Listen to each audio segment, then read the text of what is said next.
선호는 많죠. 청소기는 누가 눈에 차겠어. 안녕하세요，歡迎收睇 Toxic Baby 嘅韓劇韓星日報。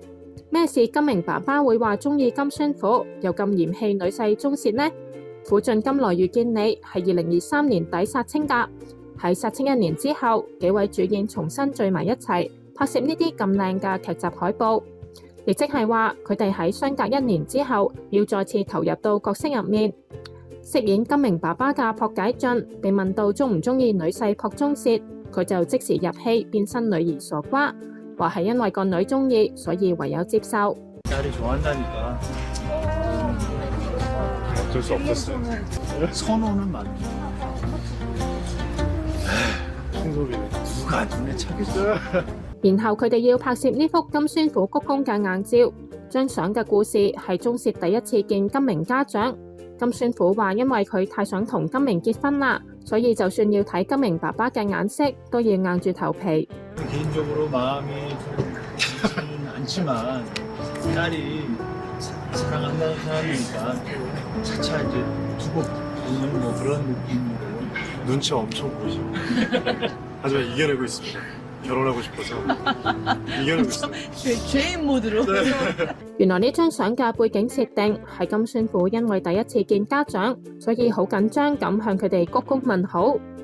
미래 장인 장모님을 처음 뵀는데 너무 어색해서 긴장한 상태에서 이렇게 했는데 마치 뒷모습이 약간 사죄해드리는 것처럼 죄송하다고 하는 것처럼 나와서 Toxic Baby 上一條片講到幾位主演同導演都盛讚金宣虎，話佢準備好充足，演技好細緻，而且好快就可以投入到角色入面。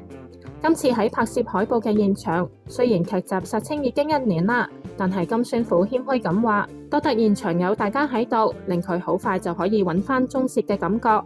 사실은 굉장히 오랜만이라서 조금 어색하고 낯설었는데 그래도 현장에 감독님도 계시고 다른 스태프분들도 계시니까 금방금방 또 충성을 찾아가는 것 같습니다. 不過有一下好搞笑啊！金宣虎將鐘薛嘅論盡都帶埋返嚟，佢要影回眸一笑嘅硬照，點知佢擰轉頭，但係就揾唔到鏡頭啊！ 저 카메라 못 찾았어요. 여기구나. 金宣虎拍攝海報嘅造型真係超靚仔啊，同第一次登場嘅鐘薛完全係兩個人。想睇更多關於韓劇韓星嘅分享，記得訂閱 Toxic Baby 嘅頻道啦。另外，如果想學韓文，可以嚟報讀我哋 Flying Oppa 嘅韓文班，詳情可以去 IG 揾 Korean SSG 查詢。好啦，今次講到呢度，多謝大家嘅支持，下次再見，안녕，拜拜。